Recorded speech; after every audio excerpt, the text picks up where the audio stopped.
Question number 9 पे हम लोग थे।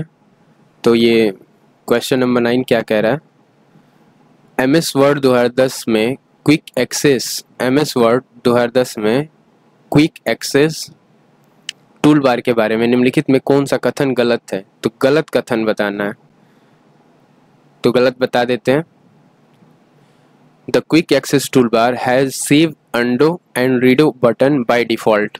तो पहला तो सही है कि हाँ, क्विक एक्सेस टूल बार में क्या होता है, सेव अंडो रीडो का बटन होता है। अंडो और रीडो का जो है शॉर्टकट की क्या होता है, ये भी लिख लो।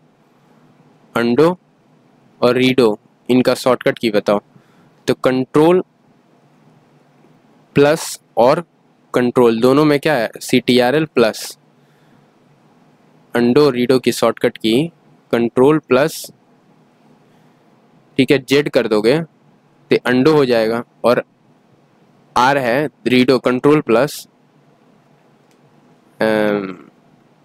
वाई हो जाएगा। देखो आर 18 होता है तो वाई क्या है, जेड के कंपेरेटिवली छोटा है। यू 21 होता है आर के कंपेरेटिवली।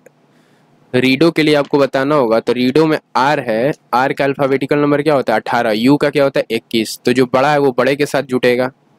ये मैं सिर्फ डिकोडिंग टेक्निक बता रहा हूँ कि आप डिकोड करके इजीली याद रख पाओ, और जो छोटा है वो छोटे के साथ जुटेगा। और सेव का जानते ही हो, सेव एज ये क्या होता है F12। तो ये पहला तो सही है, क्विक एक्सेस टूल बार में क्या होता है, सेव अंडो रीडो का बटन होता है, ठीक है। कंट्रोल S से भी बताते हैं, CTRL कंट्रोल S, इसका मतलब क्या होता है, सेव।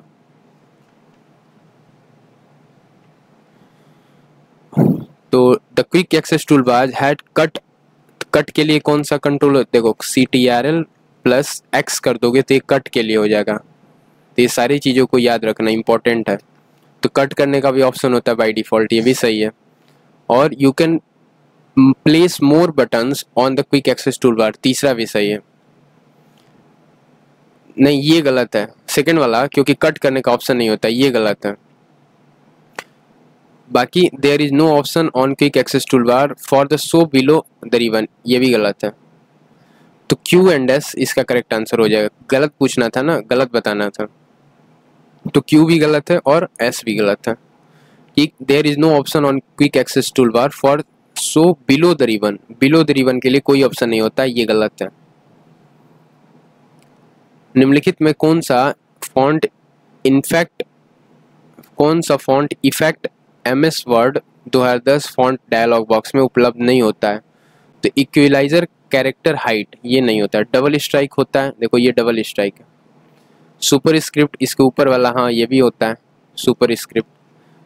स्मॉल कैप भी होता है, लेकिन ये इक्विलाइजर कैरेक्टर हाइट ये नहीं होता है। अब इसका शॉर्टकट कीज लिख लो, तो सुपर स्क्रिप्ट होता है SCRIPT, सुपर स्क्रिप्ट। जैसे कोई भी मान लो, सपोज करो कोई एलिमेंट है, उसके ऊपर जो लगा रहता है यही क्या होता है, सुपर स्क्रिप्ट होता है। सपोज करो ए कोई एलिमेंट है, उसके ऊपर क्या एक्स है, तो एक्स क्या है, एक्स सुपर स्क्रिप्ट है। एक्स स्क्वायर होता है ना, ऐसे याद करो, मैथमेटिकल टर्म में याद रखो। सपोज करो एक्स स्क्वायर हो या एक्स की पावर 4 हो, तो उसमें क्या हो गया, एक्स के ऊपर का जो पार्ट हो गया वो हो गया सुपर स्क्रिप्ट।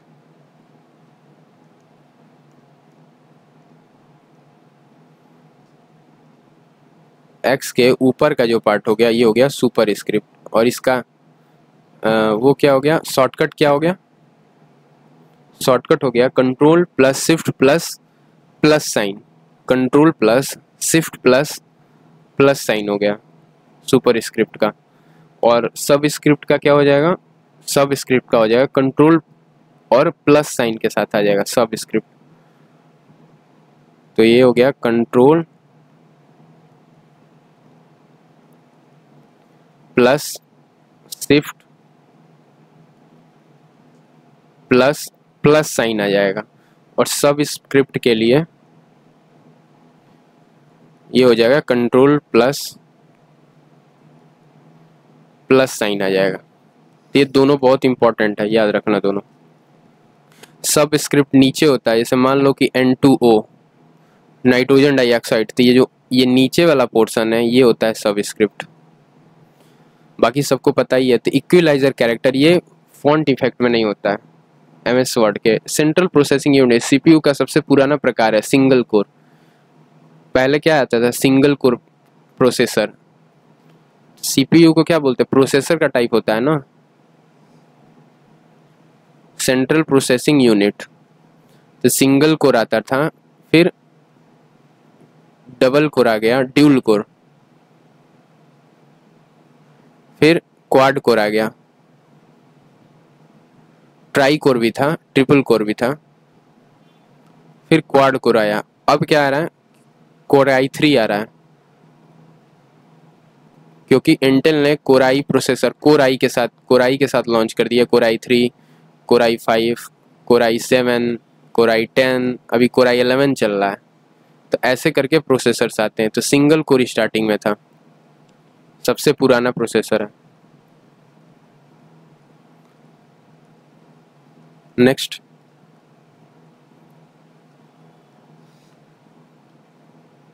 ये क्या कह रहा है, जीमेल में एक नया ईमेल संदेश बनाने के लिए निम्नलिखित में से किस विकल्प को दबाया जाता है। तो कंपोज किया जाता है ना, न्यू ईमेल बनाना है, न्यू ईमेल करना है, तो क्या करोगे, कंपोज करोगे। जीमेल में नया ईमेल संदेश अगर भेजना है किसी को तो क्या करते हैं, कंपोज करते हैं।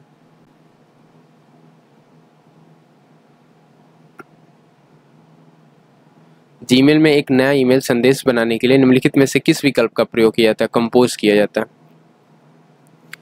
MS Excel 365 में निम्नलिखित में से कौन सा गणित और त्रिकोणमितीय कार्य उपलब्ध कराता है, यानी मैथ्स एंड ट्रिग्नोमेट्रिक फंक्शंस। ये ABS फंक्शन हो गया। गाड़ियों में भी ABS सिस्टम होता है, automatic braking system. ABS system होता है ना गाड़ियों में, ऑटोमेटिक ब्रेकिंग सिस्टम। तो बस वहीं से याद कर लो कि मैथ्स और ट्रिग्नोमेट्रिक फंक्शंस के लिए ABS फंक्शन का इस्तेमाल करते हैं। निम्नलिखित में कौन सा कथन द्वितीय मेमोरी के बारे में गलत है, मतलब सेकेंडरी मेमोरी के लिए ये स्टेटमेंट रॉन्ग है। तो सेकेंडरी मेमोरी क्या होती है, अवोल्टाइल, ये गलत है। सेकेंडरी मेमोरी क्या होती है, नॉन वोल्टाइल होती है, नॉन वोल्टाइल मेमोरी कहते हैं। सेकेंडरी मेमोरी को ही नॉन वोल्टाइल मेमोरी कहा जाता है। बाकी कंप्यूटर में run without secondary memory, of course primary memory है ही, वो CPU के साथ कनेक्ट हो जाता है। प्राइमरी मेमोरी को क्या कहते हैं, मेन मेमोरी कहते हैं, वो CPU के साथ जुड़ा रहता है। CPU वर्क्स डायरेक्टली विथ, अभी प्रीवियस सेशन में एक क्वेश्चन आया था CGL के एग्जाम में, directly with main memory, primary और मेन मेमोरी।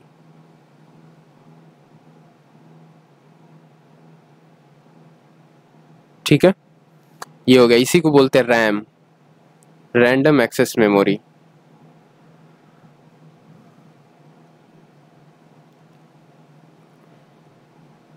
कि रोम कहते हैं।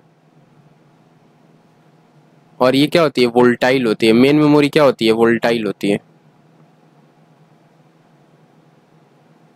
वोल्टाइल मेमोरी भी कहा जाता है। Data is permanently stored even if power is switched off, तो ये भी सही है। It is known as backup memory, backup memory के रूप में भी यूज किया जाता है, ये भी सही है। अगला, निम्नलिखित में कौन सा कथन गलत है, ये बताना है। तो the right window of Windows explorer is called navigation panel. तो विंडोज एक्सप्लोरर का राइट विंडो क्या होता है, विंडो नेविगेशन पैनल होता है, ये रॉन्ग है। बाकी in the navigation panel there is a quick access area, होता ही है नेविगेशन पैनल में quick access area. Navigation panel is to enable easier navigation through Windows Explorer, of course from the navigation panel, ठीक है, navigation pen है, you can view your computer's file and folder structure and access folder, of course ये भी सही है, तीनों सही है, fourth number is wrong. Virus एक सिस्टम की मेमोरी में सन्निहित होते हैं, इसलिए यदि मूल वायरस को हटा दिया जाता है तो फिर से सक्रिय किया जा सकता है। तो ये रेजिडेंस हो गया, रेजिडेंस में किया जा सकता है ऐसा। एक रेजिडेंस वायरस एक सिस्टम की मेमोरी में सन्निहित होते हैं, इसलिए यदि मूल वायरस को हटा दिया जाए तो इसे फिर से सक्रिय किया जा सकता है। Virus residence virus RESIDENT residence virus are embedded in a system's memory, so it can be reactivated if the original virus is deleted. LAN, LAN का फुल फॉर्म क्या होता है? Local area network, local area network. तो ये क्या कह रहा है? LAN is a type of dedicated file storage device that provides local area network users with centralized consolidated disk storage store, ठीक है, storage through a standard ethernet. तो network attach NSA, network attach storage, ये क्या होता है?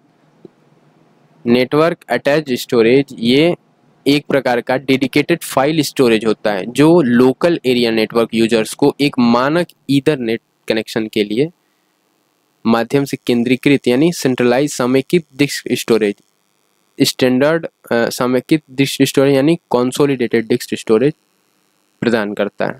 तो ये हो गया NAS, network attached storage. Network के साथ जो स्टोरेज अटैच होता है वो क्या करता है? कंसोलिडेटेड डिस्क स्टोरेज के रूप में ईथरनेट कनेक्शन प्रोवाइड कराता है लोकल एरिया नेटवर्क यूजर्स को। वेब ब्राउजर क्या हो गया? Rendering engine. निम्नलिखित में कौन वेब पेजों को प्रदर्शित करने के लिए जिम्मेदार है वेब ब्राउजर पे? तो जैसे Google Chrome browser, CROME Chrome browser, ठीक है। क्रोम ब्राउजर होता है गूगल क्रोम ब्राउजर, एक होता है माइक्रोसॉफ्ट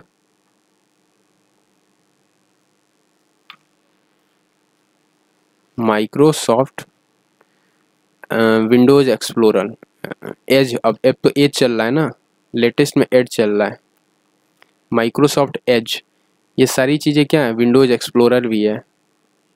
कई काम जैसे बैंकिंग वाले, डाकखाना वाले काम विंडोज एक्सप्लोरर पे होते हैं। मोजिला फायरफॉक्स है।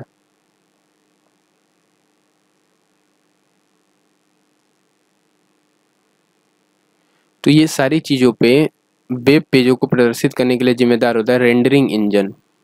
रेंडरिंग इंजन ही वेब पेजों को क्या करता है? प्रदर्शित करता है। उपयोगकर्ता द्वारा उन्हें हटा दिए जाने के बाद कुछ कुकीज स्वचालित रूप से पुनः निर्मित हो जाती है, इसे क्या कहते हैं? ज़ॉम्बी। ज़ॉम्बी क्या करते हैं? स्वचालित रूप से निर्मित होते हैं ना, उन पर सेल्फ कंट्रोल नहीं होता है, ऑटोमेटिकली रिएक्ट करते हैं वो। ज़ॉम्बीज क्या करते हैं? ऑटोमेटिकली रिएक्ट करते हैं। तो उससे रिलेट कर लेना। मेमोरी का उपयोग कभी कभी CPU को तीव्र गति से, तो कैशे मेमोरी का उपयोग CPU को तीव्र गति से वर्तमान प्रोग्राम और डेटा उपलब्ध कराकर प्रोसेसिंग की गति बढ़ाने के लिए किया जाता है। तो कैशे मेमोरी होता है ये फास्टेस्ट मेमोरी होता है, फास्टेस्ट CPU मेमोरी, जो प्रोग्राम्स को स्मॉल टाइम के लिए रखता है और फास्टली क्या करता है? एग्जीक्यूट करता है। अब 6 मार्च 2023 के क्वेश्चंस पे चलते हैं। निम्नलिखित में कौन सा कथन गलत है? Memory is required to the web server to downloading anything. Memory, of course memory क्या होता है? रिक्वायर्ड नहीं होता है वेब सर्वर से किसी चीज़ को डाउनलोड करने के लिए। आप उसे चाहो तो प्राइमरी स्टोरेज में भी डाउनलोड कर सकते हो, प्राइमरी स्टोरेज में डाउनलोड कर सकते हो।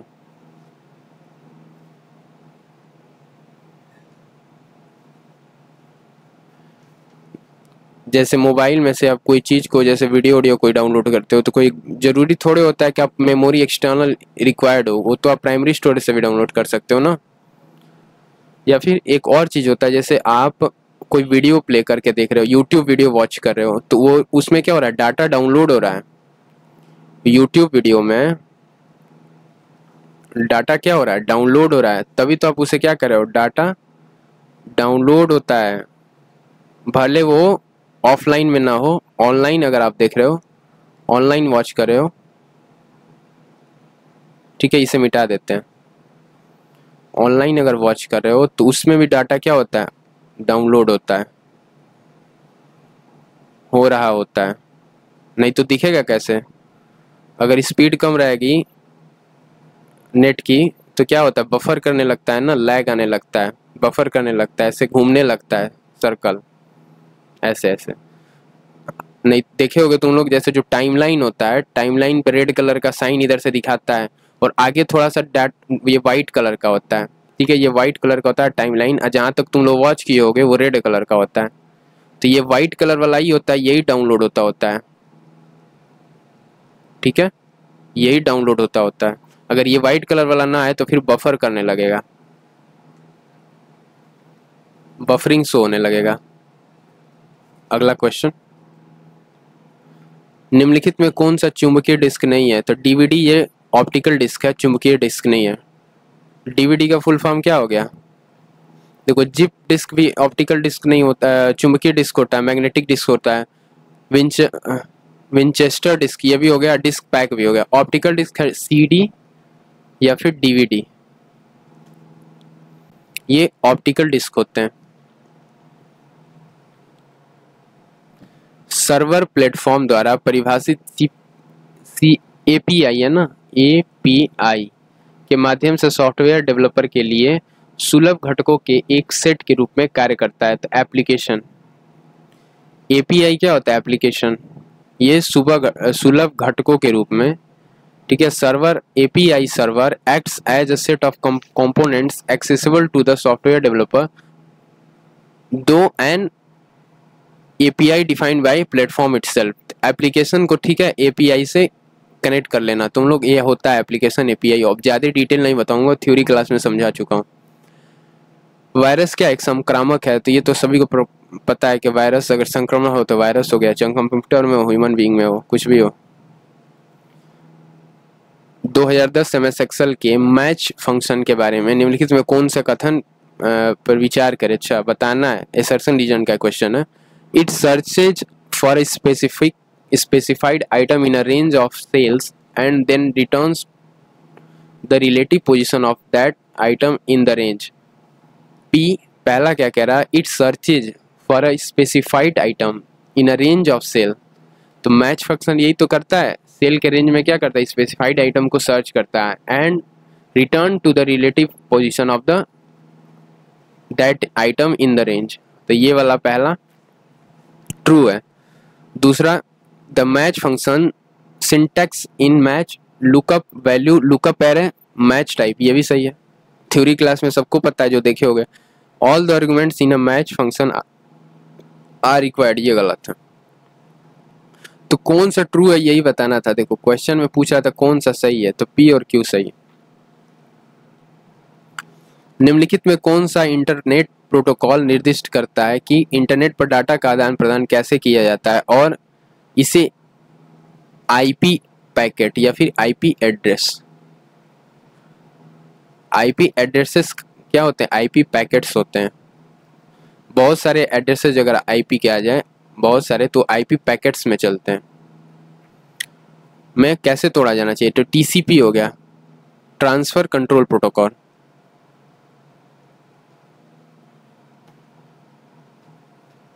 Transfer control protocol,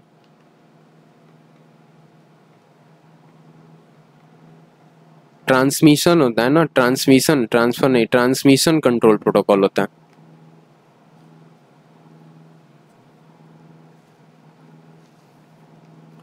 transmission control protocol, तो यानी ट्रांसमिशन पे क्या करता है, कंट्रोल करता है, आदान प्रदान पे क्या कर रहा है, कंट्रोल कर रहा है, तो वही हो गया TCP, transmission control protocol.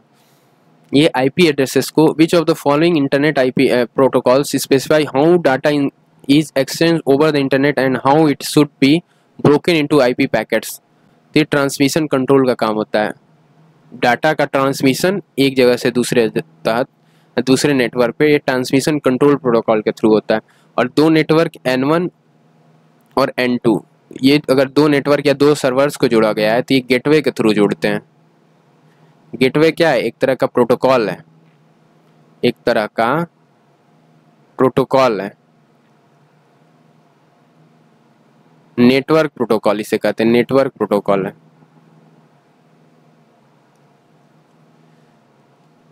MS word 2010 में डिफॉल्ट रूप से क्विक एक्सेस टूल बार में निम्नलिखित में कौन से बटन मौजूद होते हैं? सेव, अंडो, रीडो ये मौजूद होता है। कंट्रोल S हो गया सेव के लिए, कंट्रोल प्लस अंडो हो गया ना Z, और कंट्रोल प्लस Y हो गया रीडो। तो ये हो गया सेव, ये हो गया अंडो, ये क्या हो गया रीडो। तीनों है शॉर्टकट कीज है। विंडोज एक्सप्लोरर खोलने के लिए निम्न में से किस कीबोर्ड शॉर्टकट की का उपयोग किया जाता है? तो विंडोज ई फॉर एक्सप्लोरर।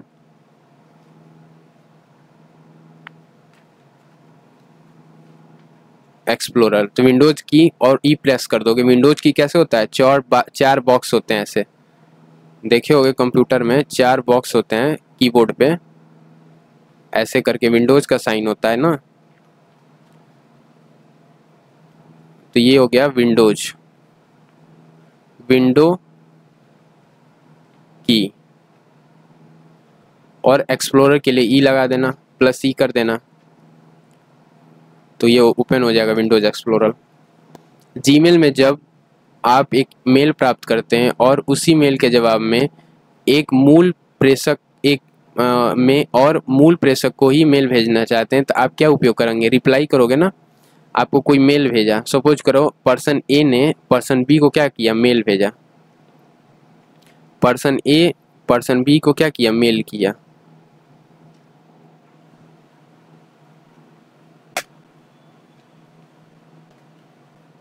ठीक है, तो फिर ये अगर मेल पाया तो उसे पढ़ के ये क्या करेगा? इसको रिप्लाई करेगा, जवाब देगा। अगला, निम्नलिखित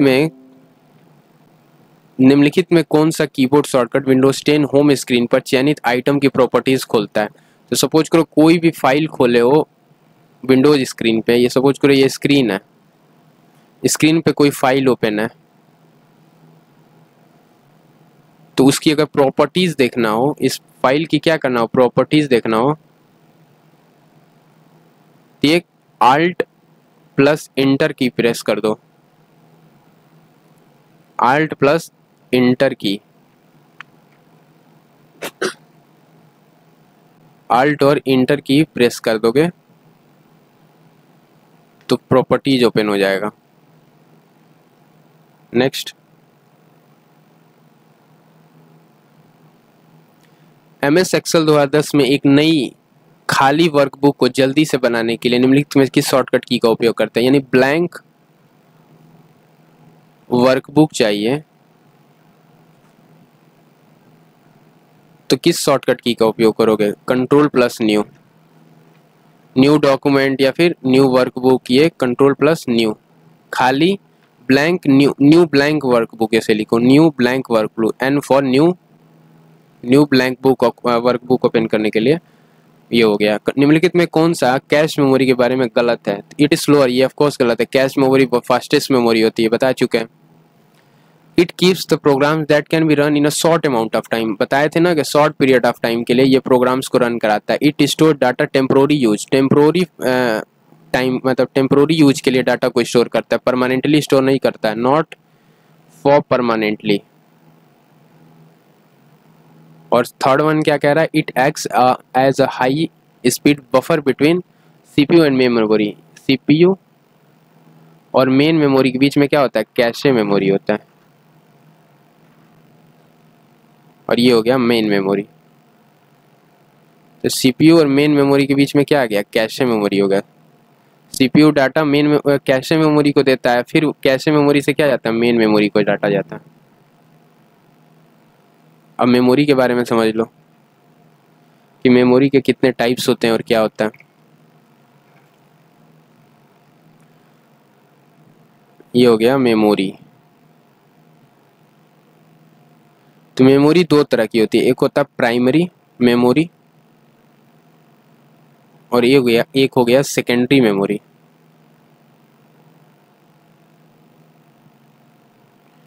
सेकेंडरी मेमोरी दो टाइप की होती हैं, प्राइमरी मेमोरी भी दो टाइप की होती हैं। एक होता है RAM, random access memory. RAM का फुल फॉर्म क्या हो गया, रैंडम एक्सेस मेमोरी। ठीक है, एक रैम हो गया, एक हो गया ROM, read only memory. Read only memory, तो ये प्राइमरी मेमोरी में आ गया, रैंडम एक्सेस मेमोरी और रीड ओनली मेमोरी। अब रैम के भी दो पार्ट होते हैं, रैंडम एक्सेस मेमोरी के भी दो पार्ट्स होते हैं। कौन कौन से पार्ट्स होते हैं, तो एक हो गया स्टैटिक रैम, एक हो गया डायनामिक रैम। वैसे ही रोम के भी पार्ट होते हैं, रीड ओनली मेमोरी रोम को कहते हैं, इसके भी पार्ट होते हैं। कितने पार्ट होते हैं, एक, दो और तीन। एक क्या होता है, पी रोम होता है, programmable read only memory. P for क्या, प्रोग्रामेबल।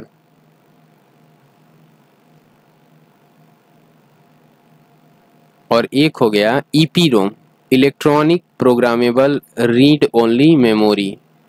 Electronic programmable.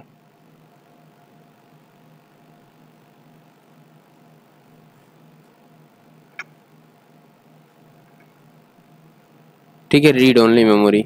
और एक होता है ईईपी रोम, तीसरा हो गया ईई पी रोम। एक पी रोम था, एक ई ऐड हो गया, एक और ई ऐड हो गया, दो ई ऐड हो गए। तो ये हो गया इलेक्ट्रिसिटी, इलेक्ट्रिकली होता है, electrically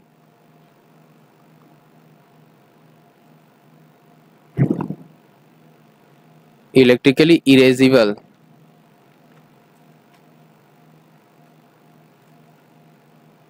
erasable BLE, electrically erasable programmable read only memory. ठीक है, ये ईपी रोम हो गया। अब चलते हैं सेकेंडरी मेमोरी में। सेकेंडरी मेमोरी के टाइप्स बताए थे ना मैंने, दो टाइप्स के होते हैं सेकेंडरी, तीन टाइप्स के होते हैं। प्राइमरी मेमोरी बता दिए दो टाइप के होते हैं, एक तो रोम होता है, एक रैम होता है। रोम कितने टाइप के, दो टाइप के थे, तो ये कितने टाइप का होता है, एक, दो और तीन, तीन टाइप का होता है। एक होता है मैग्नेटिक मेमोरी। सेकेंडरी मेमोरी दो तरह का होता है, एक होता है मैग्नेटिक मेमोरी, एक होता है ऑप्टिकल मेमोरी।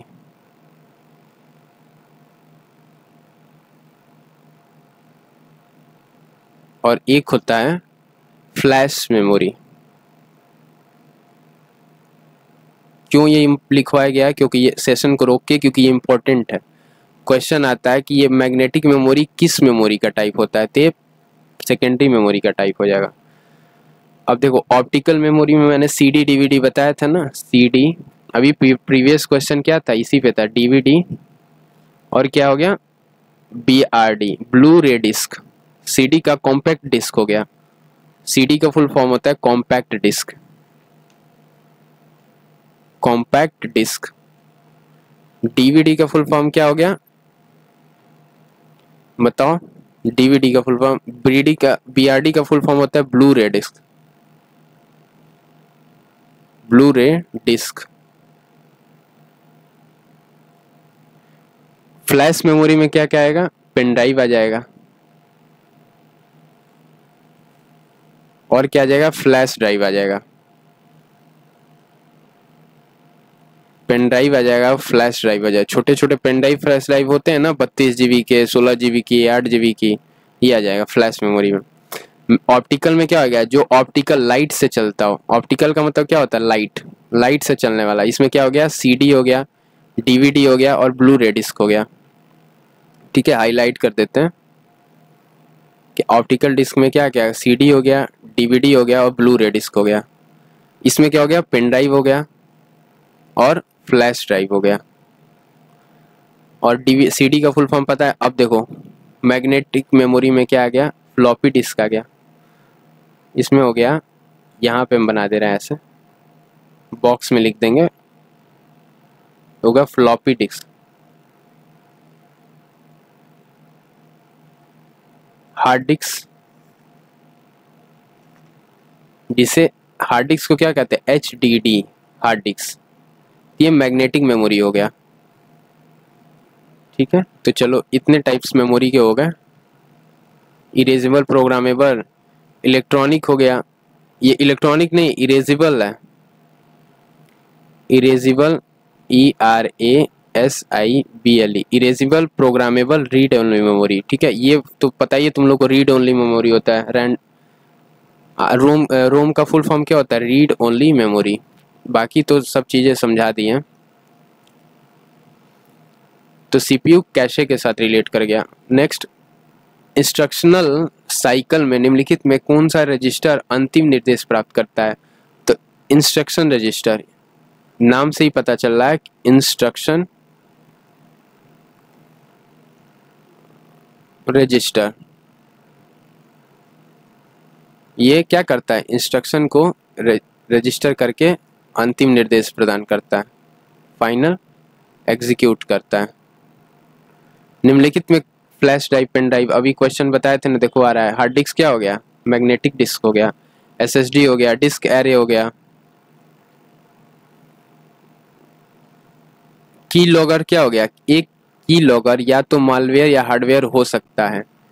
इस मालवेयर का मुख्य मकसद यूजर द्वारा कीबोर्ड पर प्रेस की गई कीज को रिकॉर्ड करना। जैसे अभी हम कीबोर्ड पे कोई की प्रेस करें और वो ऑटोमेटिकली क्या कर रहा हो, रिकॉर्ड कर रहा हो। क्यों रिकॉर्ड कर रहा है, सपोज करो कि ATM के मशीन में आप क्या कर रहे हो, कीज डालते हो, अपना वो सिक्योरिटी कीज डालते हो ना, पैसा निकालने के लिए पासवर्ड डालते हो, पिन जिसे पिन बोलते हैं 4 डिजिट का, या फिर आप बैंक का पासवर्ड अपना डाल रहे हो अकाउंट ओपन करने में, या फिर कहीं कीबोर्ड में कंप्यूटर अपना ओपन करना चाह रहे हो और पासवर्ड आप डाल रहे हो, तो वो कीबोर्ड में अगर उस तरह का की लॉगर इस्तेमाल कर दिया जाए, ये एक तरह का क्या है, मेलवेयर है।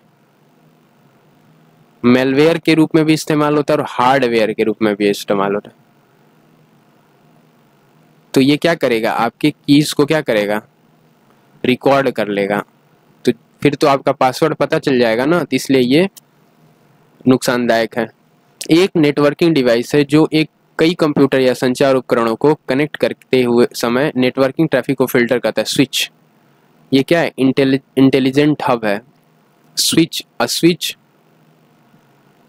is a networking device that filter network traffics while connecting multiple computers or communicating devices।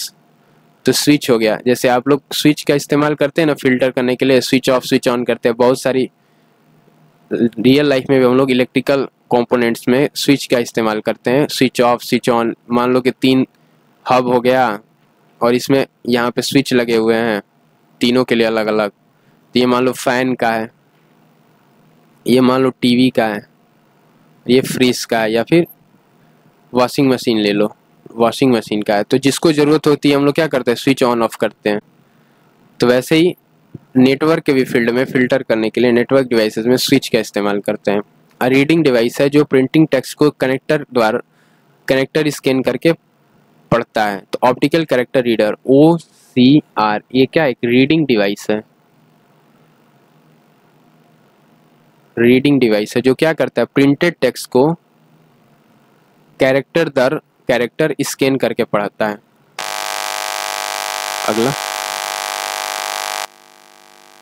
Central processing unit के बारे में निम्नलिखित में कौन सा कथन गलत है, रॉन्ग स्टेटमेंट बताना है। बताओ। CPU direct and manage operation sequence, पहला तो सही है। Arithmetic logic unit ALU is responsible for, arithmetic logic units को क्या कहते हैं, ALU, responsible for the taking the input, converting it into a signal and storing in a into for the further processing. ये गलत है। Arithmetic logic unit is also known as a mathematical brain of, arithmetic है ना, तो mathematical में, हाँ of course ये होगा, सही है। Control unit controls the order in which instruction enter and leave the processor and how the instruction are executed. यही बताता है कंट्रोल यूनिट, कैसे इंस्ट्रक्शन क्या होगा, एग्जीक्यूट होगा। CPU को क्या कहते हैं, मेमोरी कहते हैं। CPU को मेमोरी ऑफ कंप्यूटर कहा जाता है, मेमोरी या फिर ब्रेन ऑफ कंप्यूटर, ब्रेन, ऐसे लिखो ब्रेन ऑफ कंप्यूटर।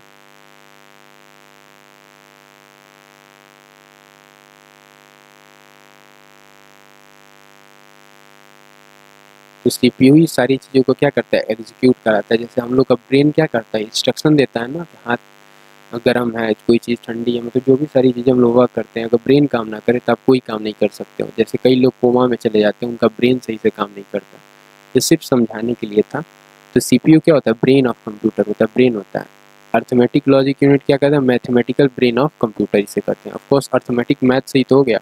और arithmetic logic unit is responsible for taking the inputs, तो ये गलत है। अर्थमेटिकल लॉजिक यूनिट इनपुट्स को थोड़ी टेक करता है, ये तो CPU करेगा ना।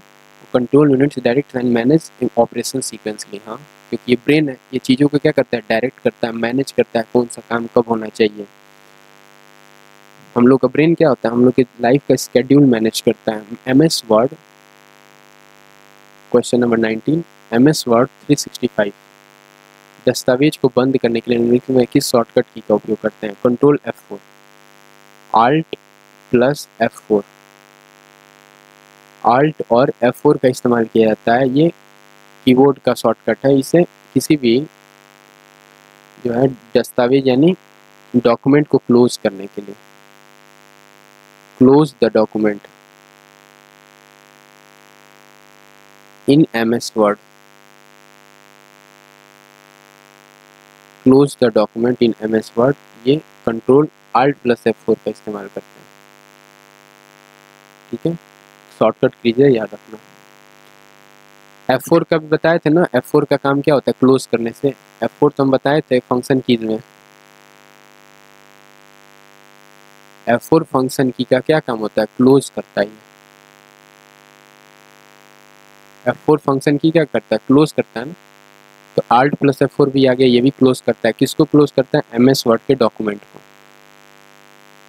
एक सीरियल पोर्ट एक बार में एक बाइट के एक बिट को बाइट्स की सिग्नल स्ट्रीम के रूप में ट्रांसमिट करता है। यह धीमी गति से डेटा को लंबी दूरी तक प्रसारित करता है। सीरियल है ना, सीरियल बाई सीरियल जब कोई काम होगा, सीरियल से, जैसे सीरियल देखे होगे तुम लोग अपना सोच जिसे कहते हैं, डेली सोप वाले सोच, डेली सोच, वो सीरियल क्या होता है, एक एक शो चलता है, धीरे धीरे चलता है, ये केवल याद करने के लिए। तो सीरियल बाई सीरियल कोई भी काम अगर करवाओगे, तो आजकल तो मल्टीटास्किंग का ज़माना है ना।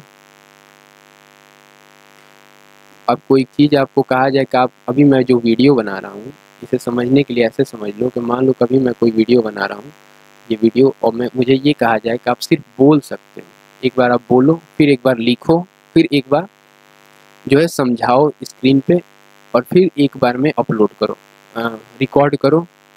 ठीक है, रिकॉर्ड करो, उसके बाद सब सारी चीज़ें जब हो गई तो रिकॉर्ड करो, और फिर क्या करो, जब रिकॉर्ड कर लो तो अपलोड करो। ये तो दिक्कत होगा। अभी मैं क्या करूँ, लाइव स्ट्रीम कर रहा हूँ, यानी अभी क्या क्या काम हो रही है, लाइव स्ट्रीम भी हो रहा है, आप कमेंट भी मैं आपके देख सकता हूँ, अभी मैं लिख भी रहा हूँ, समझा भी रहा हूँ, डायरेक्ट आपसे कनेक्टेड हूँ, बात भी कर रहा हूँ, कंप्यूटर स्क्रीन पे लिख भी रहा हूँ, चीज़ों को क्या कर रहा हूँ, चेंज भी कर सकता हूँ। तो ये सीरियल चीज़ नहीं होगा, ये मल्टीटास्किंग वाली चीज़ें होगी। सीरियल चीज़ में क्या होता है, कोई एक काम कर सकते हो आप एक टाइम पे, one work at a one time. तो ये हो गया 65। अब नेक्स्ट स्लाइड का ये पहला क्वेश्चन, ये कंप्लीट हो गया। आई थिंक ये कौन सा क्वेश्चन था, ये 20 नंबर क्वेश्चन था, तो ये कंप्लीट हो गया। कंप्यूटर के 20 क्वेश्चन आते हैं। अब अगला क्वेश्चन, ये अगले जो है 8 मार्च वाले होगा। आई थिंक 7 मार्च का हम करा दिए थे ना, ये 8 मार्च का होगा। अब जो भी डेट का हो पढ़ लो फर्स्ट क्वेश्चन। नीचे दिया गया फंक्शन ms एक्सेल 2 में क्या लौटाएगा? तो रहने दे क्या इतने तक, नेक्स्ट वीडियो बना देते हैं एक का। चलो ये छोटा वीडियो रहने दो, फिर इसका अगेन बना देते हैं।